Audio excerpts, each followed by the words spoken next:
Hello passengers, I hope आप सभी अच्छे होंगे।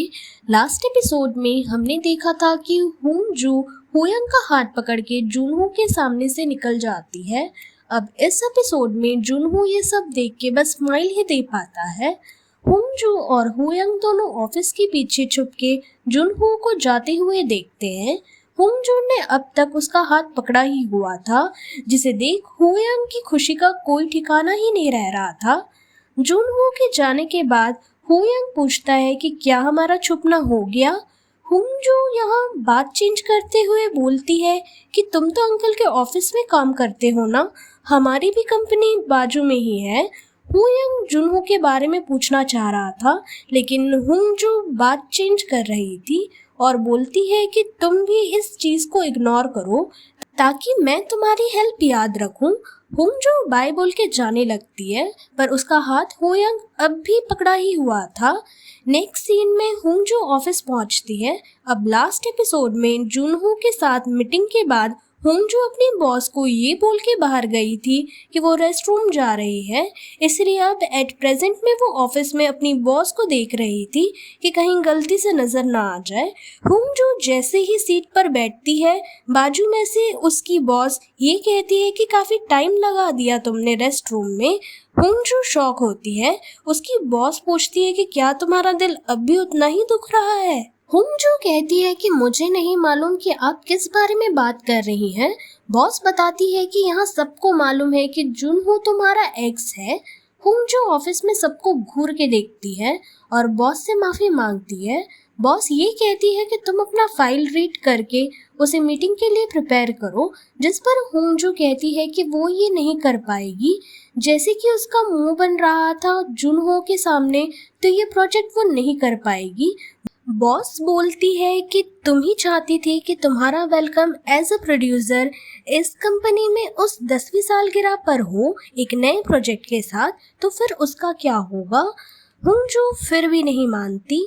बॉस बोलती है कि हर बार अपॉर्चुनिटीज तुम्हारे हिसाब से नहीं आएगी और ऑफिस के एम्प्लॉयज को ये समझाती है कि प्यार जैसा कुछ नहीं होता, तो सारे अपने काम पर ही फोकस करें।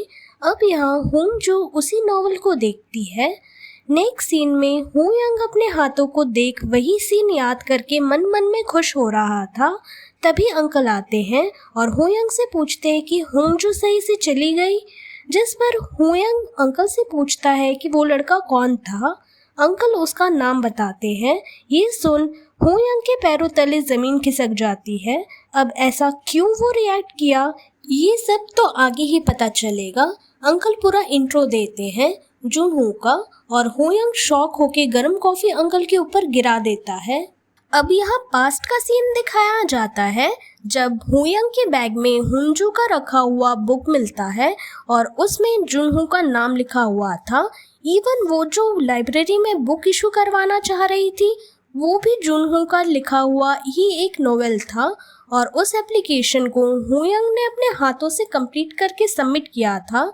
यहाँ सीन शिफ्ट होता है और जुनहो को अपने फ्रेंड से ये कहते हुए हम देखते हैं कि वो अपनी बुक होंजू के कंपनी में एनिमेशन के लिए दे दिया है, जिस पर उसका फ्रेंड बोलता है कि तुमने तो वो बुक कंप्लीट ही नहीं की और क्या तुम होंजू से मिले, कहीं उसने थप्पड़ मारा कि नहीं। जुनहो बोलता है कि वो सब कर सकता है और थप्पड़ वाली बात सुनकर हंसने लगता है। उसका फ्रेंड उसको बास्टर्ड बोलता है। जुनहो ये रिप्लाई देता है कि कोई नई बात नहीं है, क्योंकि बहुत लोग उससे नफरत करते हैं यहाँ।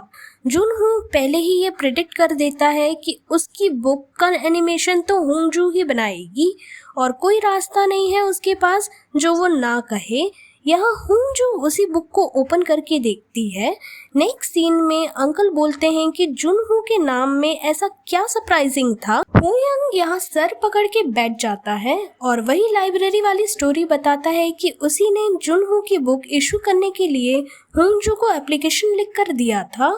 और ये तो कुछ भी नहीं है और हमें फिर से पास्ट के सीन में ले जाया जाता है, जहां होयंग मैथ्स ओलंपियाड में मेडल लेने के लिए इंटरव्यू देने जा रहा था।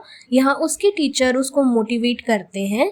जाते जाते उसका ध्यान नोटिस बोर्ड में लगे फोटोज पर जाता है, जिसमें होंजू की भी पिक थी। तो होयंग स्पेशली उसी की पिक को निकाल लेता है। होयंग स्कूल के बाहर निकल कर जा रहा था कि तभी रास्ते में बैग उसके आगे कोई फेंक देता है और जंगल झाड़ियों से भूत जैसे होंजू बाहर आती है बाल खोले, जिसे देख होयंग डर जाता है। होंजू अपना बैग मांगती है। होयंग बैग देने से पहले पूछता है कि क्लास स्टार्ट होने वाला है तो तुम बाहर क्या कर रही हो, जिस पर होंजू बोलती है कि वो बीमार है इसलिए घर जा रही है और तुम्हारा क्या, तुम बाहर क्या कर रहे हो। होयंग अपना वैलिड रीजन बताता है। होंजू उसे बैग छीनते हुए जाते वक्त होयंग को ये वार्न करती है कि अगर उसने किसी को भी बताया तो उसकी खैर नहीं। होयंग को डाउट होता है। इस तरफ होंजू को बस की टिकट लेके कहीं जाते हुए हम देखते हैं। होंजू बहुत खुश थी और वो अपने बैग से गिफ्ट बॉक्स भी निकालती है, जिसमें हमें वही लेटर दिखाई देता है जो लास्ट एपिसोड में जुनहो के हाथ में था। एट प्रेजेंट सीन में उस गिफ्ट को लेके होंजू बहुत ही हैप्पी थी। अब हम उसी बस में होयंग को भी देखते हैं। होयंग को उसकी मम्मी का मैसेज आता है, लेकिन वो उसे इग्नोर कर देता है। होयंग रिटर्न जाने का टिकट खरीद लेता है, तभी उसे होंजू पकड़ लेती है और उससे सवाल करती है कि वो इस जगह जाने वाला था तो क्या वो यही जगह है। होयंग ना बोलता है और उल्टा होंजू से पूछता है कि क्या उसका घर यहाँ है। होंजू कोई जवाब ना देते हुए हैव फन बोल के निकल जाती है। हमें एक और बस का सीन दिखाया जाता है, उसमें होंजू थी और उसी बस में होयंग भी। होंजू बोलती है कि क्या तुम मेरा पीछा कर रहे हो। होयंग कहता है कि उसे नहीं पता कि क्यों वो पीछे पीछे यहाँ तक चला आया। अब नेक्स्ट स्टॉप पर होंजू उतरने के लिए आगे जाती है और पलट के होयंग को उतरने को कहती है। होयंग इस बात से क्यों पूछता है तो होंजू बोलती है कि तुम मेरा पीछा कर रहे हो ना, तो उतरो मेरे साथ, स्टॉप आ गया है हमारा। दोनों उतरते हैं। होंजू मिलिट्री कैंप ले जाती है होयंग को और मस्त हेयर स्टाइल करके रेडी होती है वहीं खड़े होके। उसको होयंग देखता ही रह जाता है। बाद में वो पूछता है कि क्या तुम किसी से मिलने जा रही हो अंदर। होंजू बताती है कि वो अपना लव कन्फेस करने जा रही है। होयंग थोड़ा शॉक हो जाता है। होंजू यहाँ नर्वस हो रही थी, लेकिन अपने आप को चीयर करते हुए वो आगे जाती है। सीन यहाँ शिफ्ट होता है और अब एट प्रेजेंट में अंकल ये सुन के कहते हैं कि तुम जुनहो के आर्मी कैंप में गए थे। होयंग बोलता है कि उस टाइम वो सब यानी जुनहो के लिए था और सर में उसके दर्द हो जाता है। अंकल पूछते हैं कि क्यों वो जुनहो से मिलने होंजू के साथ गया था। लो, ये तो वही बात हो गई कि पूरी रामायण खत्म हो गई और पूछ रहे हैं कि राम और सीता कौन थे। अंकल भी ना ट्यूबलाइट है। अंकल दिमाग पर जोर देते हैं और उन्हें फाइनली समझ आ ही जाता है, तो वो बोलते हैं कि वो हेजी नहीं थी, यानी सच में तुम्हारा फर्स्ट लव होंजू है। होयंग बोलता है कि उसके सर में ऑलरेडी बहुत दर्द हो रहा है। अंकल यहाँ फुल शॉक में यकीन ही नहीं कर पा रहे और कहते हैं कि तुम यहाँ और रुकना इसलिए चाह रहे थे ताकि होंजू के साथ टाइम स्पेंड कर सको। क्या होगा जब तुम्हें ज्यादा प्यार उससे हो जाए, वापस रिटर्न ना जाना यूएस, वो भी होंजू के कारण। ये प्लान में नहीं था। मैं तुम्हें अच्छे से जानता हूँ, तुम कभी कहीं भी फेल नहीं हुए हो क्योंकि तुम बिल्कुल अपनी माँ जैसे परफेक्ट हो और अब तक जो भी तुम्हें मिला वो तुम्हारे स्मार्टनेस की वजह से। होयंग कहता है कि क्या ये मेरी गलती है कि मैं स्मार्ट हूँ और अब होंजू तुम्हारे रास्ते का कांटा बन रही है, तुम उसके टाइप के नहीं हो। होयंग यहाँ ये बात सुन के गुस्सा हो जाता है। अंकल उसे वार्न करते हैं और चले जाते हैं। नेक्स्ट सीन में हेजी स्कूल स्टाफ रूम में जा रही थी, तभी वो लड़का जो लास्ट एपिसोड में हेजी को गिरने से बचाया था वो भी वहीं था। अब इस कैरेक्टर का नाम मिस्टर सो है। ये हेजी के साथ एक ही स्कूल में है, लेकिन ये पीटी टीचर है और हेजी English teacher. Back to the scene में मिस्टर सो को एक दूसरी टीचर अपनी नीज से मिलने के लिए कहती है और उसकी तारीफ करती है। ये बात हेजी सुन रही थी। थोड़ा टेंस माहौल हो रहा था मिस्टर सो के लिए, तो हेजी बातों बातों में उसे वहां से ले जाती है। अब हेजी ये बोलती है कि उसे अच्छा तो नहीं लग रहा ये पूछना, लेकिन वो होंजू को दोबारा डेट के लिए क्यों नहीं पूछ रहा। यहाँ हेजी होंगजो की तारीफ भी करती है, लेकिन मिस्टर सो बताते हैं कि होंगजो को डेटिंग में कोई इंटरेस्ट नहीं है। अब यहाँ साफ साफ दिख रहा था कि मिस्टर सो को हेजी पसंद है, लेकिन वो कुछ बोल नहीं पा रहे। नेक्स्ट सीन में हुयंग के ऑफिस के एम्प्लॉय हुयंग की बुराई कर रहे थे। उसमें से एक आके बोलता है कि उसके दिमाग में बस नंबर्स ही होते हैं और कुछ नहीं, लेकिन यहाँ हुयंग का अलग ही चल रहा था दिमाग में। तभी अंकल आते हैं और बताते हैं कि तुम प्रमोट हुए हो और तुम्हारी मम्मी ने तुम्हें वापस जल्दी बुलाया है, जिस पर हुयंग बोलता है कि मैं देख लूँगा। ये कहकर वो निकल जाता है। यहाँ अंकल को हम ये कहते हुए देखते हैं कि सक्सेस और प्यार वही घिसी पिटी चीज़ें फिर से प्रॉब्लम देगी। हुयंग जा रहा था सोचते हुए, और होंगजो की जाने का रास्ता भी वही था, तो वो भी उसके पीछे पीछे। होंगजो हुयंग को देख लेती है लेकिन आवाज़ नहीं देती मॉर्निंग के इंसिडेंट की वजह से। हुयंग चलते चलते मिरर के आगे आता है और उसे पीछे होंगजो दिख जाती है। दोनों बातें करते हुए जाते हैं। होंगजो पूछती है कि काम कैसे चल रहा और कितने दिन तुम रुकने वाले हो। फिर वो अचानक फ्राइड चिकन खाने चलने के लिए बोलती है। होंगजो यहाँ हेजी को भी बुला लेती है और उसे बताती है कि अंकल का नेफ्यू हुयंग है। हेजी शॉक होती है और होंगजो ऑर्डर देती है और कहती है कि हुयंग को फ्राइड चिकन खाने का बहुत मन था, तो क्या वो और ऑर्डर करना चाहता है, जिस पर हुयंग उसको घूर के देखता है। यहाँ होंगजो ऑफिस की बातों से भी थोड़ा अपसेट थी, लेकिन वो ये चीज़ छुपाते हुए नजर आती है। हेजी पूछती है कि अभी तुम दोनों कहाँ मिले, जिस पर हुयंग ये बोलता है कि कोई मेरा पीछा कर रहा था चुपके से। हेजी हुयंग को अजीब से देखती है, फिर होंगजो रिप्लाई देती है कि चुपके से तुम गलत हिंट क्यों दे रहे हो। हुयंग बोलता है कि तुम ही तो इग्नोर कर रही हो मुझे, जबकि मैंने तुम्हें मॉर्निंग में बचाया था। हेजी को कोई आइडिया नहीं था कि मॉर्निंग में क्या हुआ था। ये बात छुपाने के लिए होंगजो हुयंग के पैर पे जोर से मारती है ताकि वो कुछ इस टॉपिक पर ना कहे। हुयंग होंगजो को देख बोलता है कि तुम बिल्कुल वैसे ही हो जैसे 10 साल पहले थी। तुम अब भी पहले की तरह नासमझ और मूर्ख हो। इसी के साथ हम पास्ट प्रेजेंट दोनों सीन देखते हैं। ये सुन के होंगजो का दिमाग खराब हो जाता है और वो गुस्से में बोलती है कि तुम मुझे मूर्ख मेरे मुंह पर ही बोल रहे हो। वाह, कल मैं तुम्हें इतना घुमाई, हम पिक्चर्स निकाले, पूरा दिन तुमको मैं एंटरटेन की, इवन अब भी मैं तुम्हें यहाँ बुलाई, जबकि मैं ज्यादा हेजी के साथ घूमना अकेले पसंद करती हूँ। यहाँ एक तुम ही हो जो घमंडी है। हेजी सिचुएशन को देख बात काटती है और होंगजो रेस्ट रूम जाने के बहाने से निकल जाती है। अब यहाँ हेजी पूछती है कि क्या तुम होंगजो को पसंद करते हो। होयंग का फेस ही जवाब दे देता है। यहाँ पर हेजी को कॉल आता है होंगजो का, जो ये बोलती है कि वो नहीं आ पाएगी, जिस पर हेजी उसे समझाती है कि तुम बात को इस तरह से मत खींचो, लेकिन बिना सुने होंगजो कॉल कट कर देती है। वहीं दूर से होंगजो हेजी और हुयंग को साथ में देख रही थी। अब हेजी ये पूछती है कि क्या तुम इसलिए होंगजो को ढूंढते हुए पहले दिन कैफे में मिले थे, जिस पर हुयंग बोलता है कि हम ऐसे ही टकरा गए थे। यहाँ अब हेजी को पूरी बात समझ आ गई थी कि इसीलिए हाई स्कूल में भी हुयंग हेजी के लव लेटर का कोई रिप्लाई नहीं दे रहा था। वहीं होंगजो सांगपिल के कैफे जाती है और वहाँ वो पेट भर के खाना खाती है और अपने दिल की बात सांगपिल के साथ शेयर भी करती है।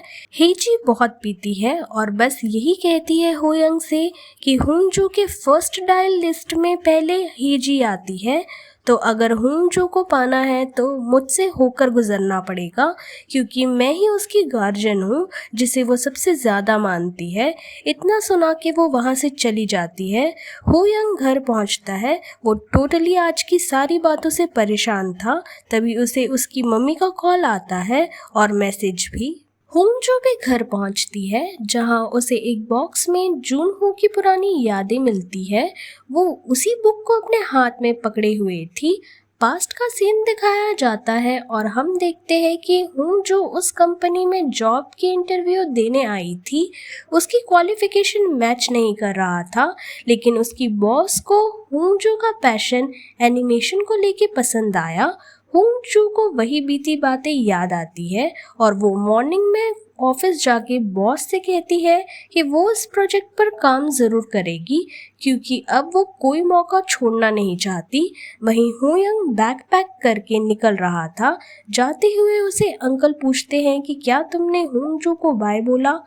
होयंग बोलता है कि उसको पता है और वो गुड बाय ही बोलती है जब भी मुझसे मिलती है। शायद यही काफ़ी है उसके और मेरे बीच। ये कह के वो गाड़ी में बैठ जाता है। यहाँ हेजी को बुरा लग रहा था कि उसका फर्स्ट लव होयंग होंगजू को पसंद करता है। वो होंगजू का कॉल और मैसेज इग्नोर करती है। हेजी प्लेग्राउंड में थी और वहीं से मिस्टर सो उसे देखते हुए जा रहे थे तो हेजी मिस्टर सो को बुला के यही सवाल पूछती है। मिस्टर सो कहते हैं कि वो खुश होगा अपनी फ्रेंड को सपोर्ट करते हुए और बीच में वो कुछ कॉमेडी भी कर देते हैं जिससे हेजी हंसने लगती है। वहीं होयंग को याद आता है कि सांगपिल ने कहा था कि वो जब भी जाएगा तो उसे ज़रूर बताएगा। होयंग कॉल करता है लेकिन वो नहीं उठाता उस टाइम। अब होयंग पुरानी बातें याद करता है और हमें पास्ट का सीन दिखाया जाता है जब होंगजू कैंप के बाहर खड़े आर्मी को ये दिखाती है कि उसे किससे मिलना है। वो आर्मी वाले बताते हैं कि अब वो यहाँ पर नहीं है। होंगजू बोलती है कि मैं लेटर भेज रही थी कुछ हफ्तों से, वो तो जा रहे थे। जिस पर आर्मी वाले कहते हैं कि वो और डिटेल्स नहीं दे सकते। अब दोनों एक रास्ते पर बैठ जाते हैं जहां होंगजू तो टोटली सैड थी और होयंग होंगजू की ही पिक देख रहा था। वो दोनों एक शॉप में जाते हैं रामेन खाने। वहां की ओल्ड लेडी कहती है कि उन्होंने बहुत स्पाइसी रामेन बनाया है। होंगजू कहने लगती है कि अब शायद वो कभी जुनहो से नहीं मिल पाएगी, जिस पर वो ओल्ड लेडी होंगजू को प्यार से समझाती है। यहाँ होंगजू रोते रोते खाने लगती है और कहती है कि रामेन स्पाइसी है इसलिए उसे रोना आ रहा है। होयंग उसे बोलता है कि तुम्हें पता भी नहीं कि वो कहाँ पर है।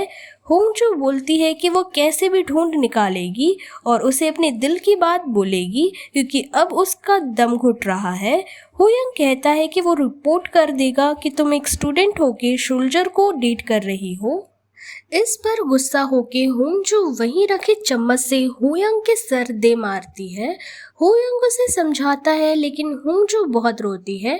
बाद में उसे मनाने के लिए होयंग वापस उसी कैंप में जाता है और जुनहो के बारे में पूछता है। वो आर्मी वाला बोलता है कि अब वो नहीं है। होयंग कहता है कि अब नहीं है मतलब पहले तो यही था ना। अगर आप इन्फॉर्मेशन दे नहीं सकते कि वो कहाँ है तो कम से कम ये लेटर और प्रेजेंट उस तक पहुँचा तो सकते हैं। उस पर वो आर्मी वाला ये बोलता है कि हम पोस्टमैन नहीं है। होयंग यहाँ स्ट्रिक्टली बोलता है कि तो आप बता दीजिए हमें ताकि ये चीज़ें हम खुद ही वहाँ तक छोड़ाएंगे। आर्मी वाला एट लास्ट बोलता है कि वो ऊपर उन पहाड़ों पर गए हैं और उन्हें आने में 6 महीने लग जाएंगे। होंगजू का बॉक्स अब होयंग पकड़ के रिटर्न हो रहा था। होंगजू तो टोटली उदास चल रही थी। तभी वहां से बस गुजरती है जिसे पकड़ने के लिए दोनों भागते हैं लेकिन होंगजू के गिरने की वजह से वो बस भी छूट जाती है। अब प्रेजेंट सीन में होयंग को हेजी का कॉल आता है। वो बताती है कि होंगजू का एक्सीडेंट हो गया है और वो एडमिट है। हेजी गार्जियन होने के बाद भी वहाँ होंगजू के पास जा नहीं पा रही थी स्कूल की वजह से। ये सुन होयंग टैक्सी यू टर्न करवा के हॉस्पिटल पहुंचता है। वो होंगजू को बेड पे देखता है जहां डॉक्टर पूछती है होयंग से कि क्या वो इसके गार्जियन है, जिस पर वो हाँ बोलता है।